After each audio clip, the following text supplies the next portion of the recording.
Eu queria que você falasse um pouquinho para a gente sobre essas doenças autoimunes, porque eu sempre noto, não sei se sou só eu, mas eu noto assim uma confusão sobre isso, porque é engraçado você pensar que uma coisa está te atacando porque a tua imunidade mesmo entende que aquilo ali é um problema. Aham. E ela daí, ela entende como amigo o que seria Na o verdade, invasor. assim, até é complexo. Complexo. A reumatologia é uma especialidade que muita gente olha, aquilo ali é meio difícil. Mas quem gosta, como qualquer coisa, a gente tem o prazer de fazer e acaba Aí é sendo. tão bom fazer o que gosta, né? Exato, aí acaba ficando mais fácil.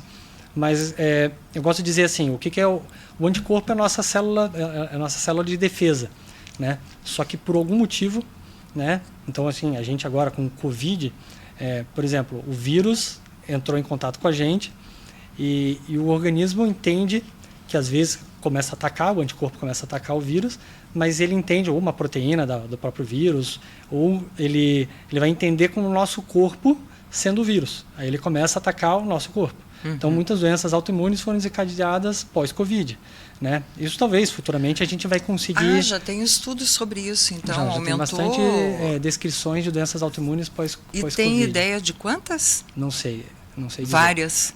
Assim, eu já tive pacientes que desenvolveram, né, pós-Covid. Talvez, né, mais estudos vão ser, porque é muito recente, né? A gente está vivendo isso ainda. Sim, a gente acabou de sair disso. Mas muitas doenças autoimunes assim não tem uma causa específica. A gente fala que assim poderia ser multifatorial.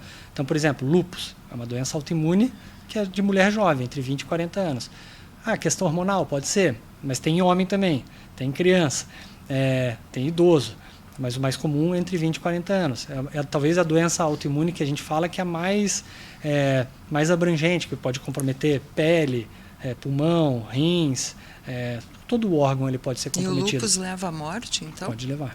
É uma das doenças na reumatologia que tem um risco em potencial. Né? Mas é o anticorpo, né, do nosso organismo, que é para nos defender, mas por algum motivo ele acha que o rim não faz parte de você, ele começa a atacar. E aí você começa a inflamar, então você vai ter que dar remédios para tentar minimizar esse dano contra o nosso próprio corpo. No caso do lúpus, ele ataca o rim mesmo, então? Pode atacar o rim, pode atacar a pele, pode atacar o couro cabeludo, cair o cabelo. O que você falou, que ele pode... Depende do alto anticorpo que ele tiver, né? Então a gente consegue dosar alguns autoanticorpos, né? Que a gente tem no organismo, com essas pessoas com doenças autoimunes, e daí até direcionar. Essa pessoa pode ter mais manifestação articular, essa aqui pode ter mais... mas o lúpus é uma doença que não é comum, né? A doença mais comum na autoimune é artrite reumatoide, que a manifestação mais comum é artrite das mãos, punhos, pequenas articulações, né? Pés. Mas tudo aquilo que a gente já usou mais, né? Exatamente. Ao longo da vida.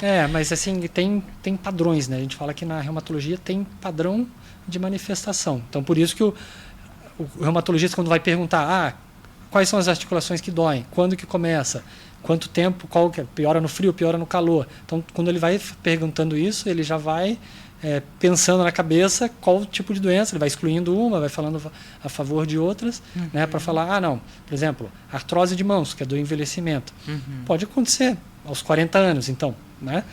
Só que lá já geralmente compromete, que a gente fala, interfalangiana proximal e distal.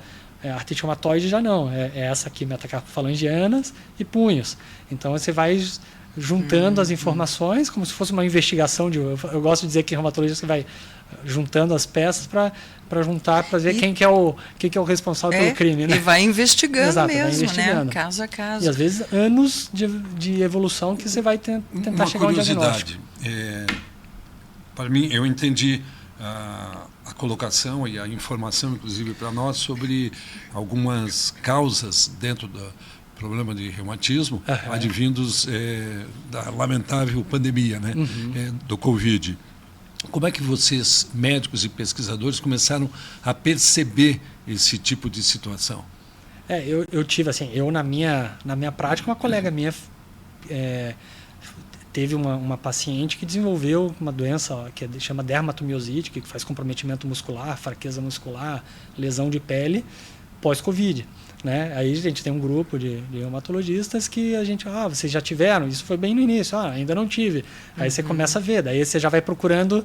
A gente tem o PubMed, que é um site que você procura, tipo, como se fosse um Google médico, que você digita e vai procurando descrições de caso. Porque assim, se eu pegar no meu consultório e não descrever, porque é complexo descrever, você vai perder tempo, perder tempo entre aspas, né? No Brasil não tem muita ajuda para você perder tempo descrevendo um caso. Então, às vezes, você vai descrever lá artrite reumatoide e Covid.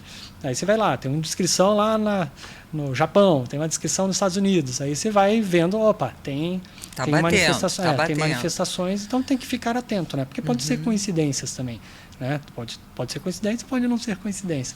Então a gente tem que ficar atento a isso, porque só futuramente que a gente vai ver, através de estudos, se aumentou mesmo ou não aumentou.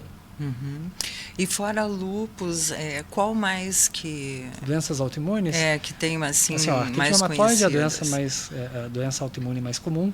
Lupus é comum. Comum para o gente reumatologista, conhece, né? Mas você tem aí doenças mais raras, esclerose sistêmica, que é uma manifestação de doença de pele, que é potencialmente grave.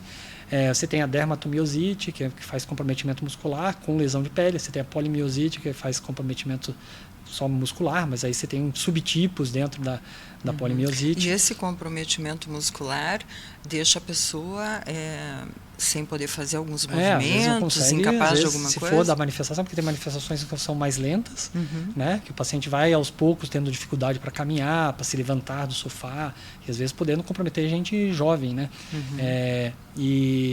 E às vezes, de quadro grave de uma semana, a pessoa fica na cama sem se levantar, né? Nossa, então, rápido assim. Destruição provavelmente sentindo dores terríveis. Muitas vezes com dor.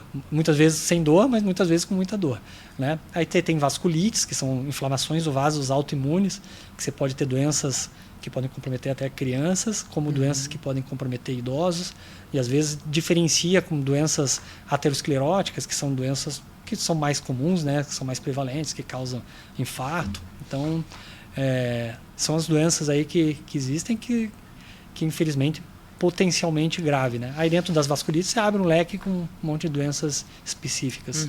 E essas que você diz que surgiram com a pandemia, você acha que são assim em número grande ou foram algumas doenças que vocês nos grupos identificaram? Na verdade, assim, um leque? Claro, que às vezes a gente vai olhar e vai dar uma opinião a respeito, pode ser que eu esteja errado, porque eu atendo número X de pacientes, né? A gente vai vendo, eu tive um paciente, mas será que esse paciente há 10 anos, se tivesse alguma infecção, também não desenvolveria uma doença autoimune? Esse é o questionamento, que a gente só vai ver se realmente tem, depois com estudos com um número grande de E que passa um tempo também, né? Vai ser justamente para poder fazer essa análise, né? Exatamente.